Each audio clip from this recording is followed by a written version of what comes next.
Hello again, Big 12 soccer fans. I'm Danny Kotula, and you are listening to the Bigger Than 12 Weekly Soccer Show. Good to have you with us. And listen, you're tuning in at the right time this Friday. It is the final match day of the regular season. So much to get to, so many storylines to hit. Let's not waste any time. Bring you into it with two things to know this week.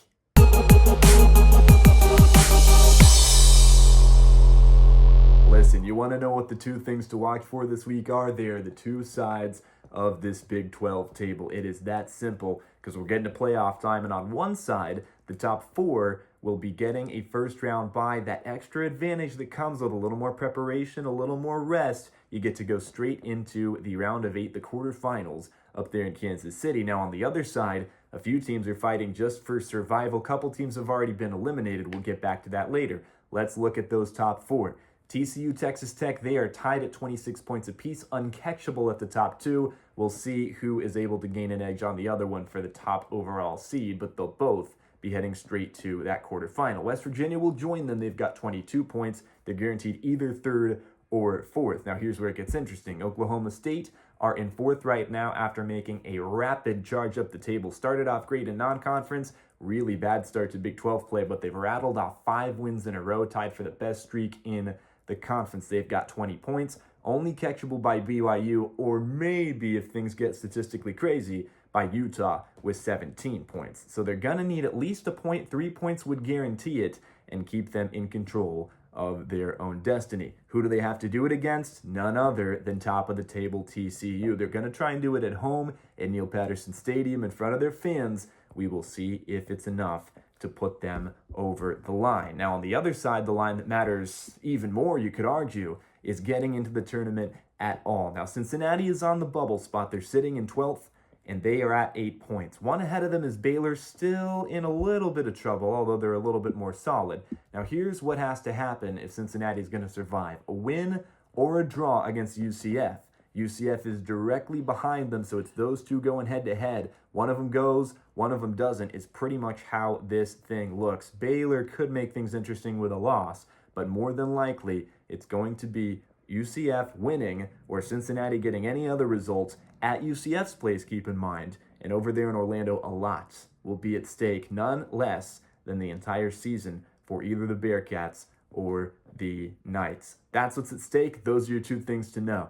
Let's get into our tactical analysis and set up what our final week looks like. Here we go. This is the Bigger Than 12 tactical analysis. Let's get tactical, friends.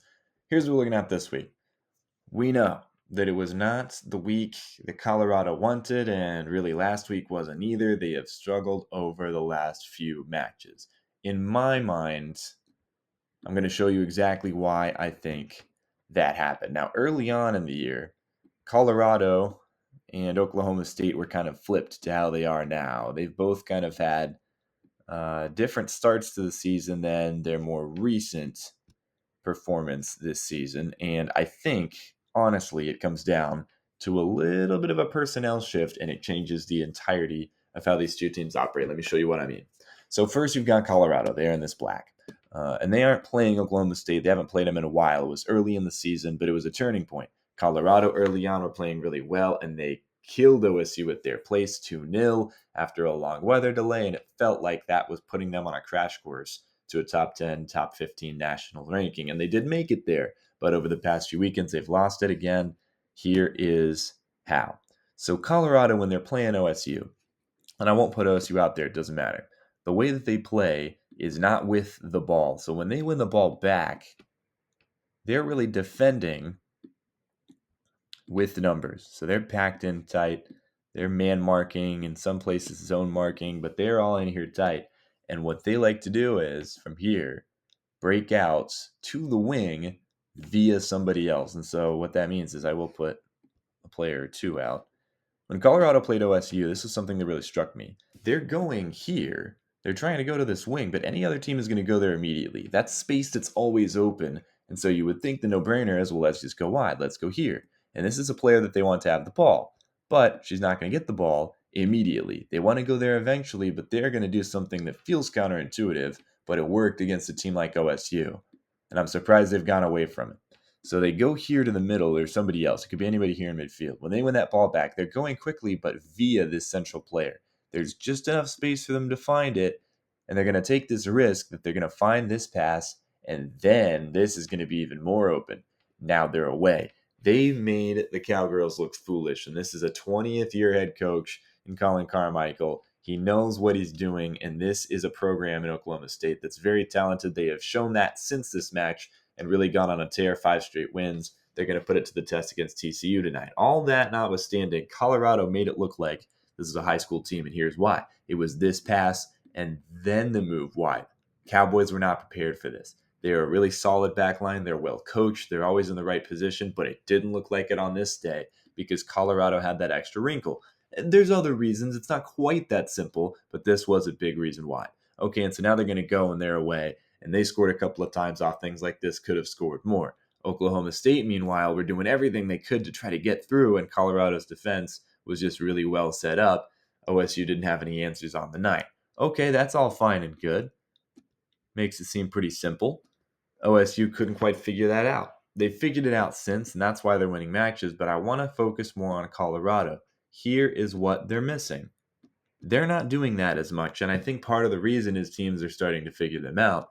But one of the problems they're facing is they are not able to use that counterattack to break through. Why? Because they've played some lesser opponents. They started out with a really tough slate at Gauntlet, and they faced a couple of top teams over the second half of the season, but more of their struggles have actually come not just against the West Virginias, the Texas Techs of the conference. It's really come against, in 0-0 draws with Cincinnati, with UCF, where they're dropping points and it feels like they shouldn't, but they're not scoring. And this is why. So when they're in this more defensive role and they're kind of absorbing pressure, is how it's described, that's perfect for them. Oklahoma State, whoever else it is, can attack and attack and attack. And Colorado will give up a couple of goals from time to time, but they're not really concerned about it. They have good defenders. They have really solid defenders. And their midfielders are going to help out. Everybody's going to be joined to the cause. Why? Because they can go forward and break without much manpower. So they're going to play the central ball. They're going to play it wide.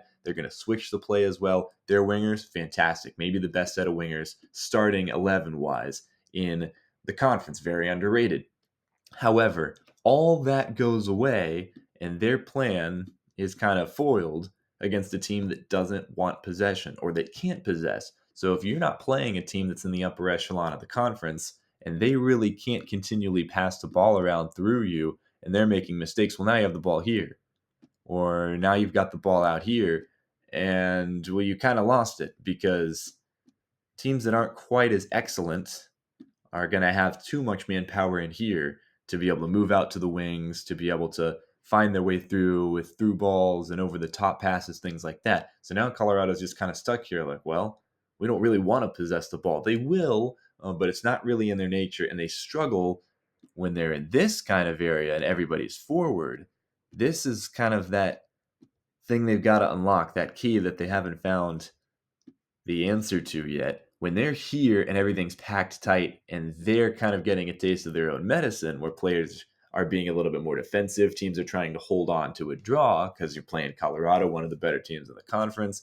Your UCS and your Cincinnati's are sitting there saying, well, let's try and hold for a draw and go on the counter. Well, now Colorado is not really in their element and they struggle. They can't really get this ball here. And when they do, they haven't been as clinical as you would expect them to be. So that's something I'm looking to see from them. They are going to face, most likely, a first-round matchup against a team towards the bottom of the conference players, or who entered, right? So the top 12 make it in. Colorado's looking at something like a 6 seed, maybe a 7. So they will probably get that, 9, that 10. And it could be interesting to see exactly how they fare, because it could be that sort of team who's going to want to back up, play defensively, absorb the pressure, and make Colorado play a game that they don't feel as comfortable with. Something I'm really curious to see from the Buffaloes. That's your tactical analysis. See you in a moment.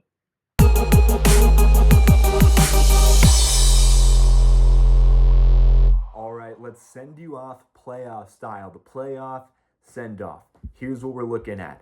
For me, it is not really necessarily a seeding thing, although seeding is at stake. But for those Buffaloes of Colorado, we talked about them. Gaining some momentum will be enormous for them. They're now sitting at 4 wins, 4 losses, 2 draws on the year. They got to figure things out. They were all the way at the top just a couple short weeks ago. 16 points, they can make it 19, and again, seeding will be at stake. They could find their way all the way up to 5, and that would put them in prime position. On the other side of things, Kansas had a really good week, and they've got 3 wins in a row. If they can keep it rolling against a tough opponent in that it's a rivalry, but one of the lower teams in the division in Kansas State, they go to Manhattan, they win that in-state matchup. They are in really good shape, and for me, they're a dark horse, an underdog to go way farther than anybody imagined, and they're one of those teams that's looking to find their way into an at-large bid conversation. If they make a deep run, they don't necessarily have to win the championship and get the auto bid.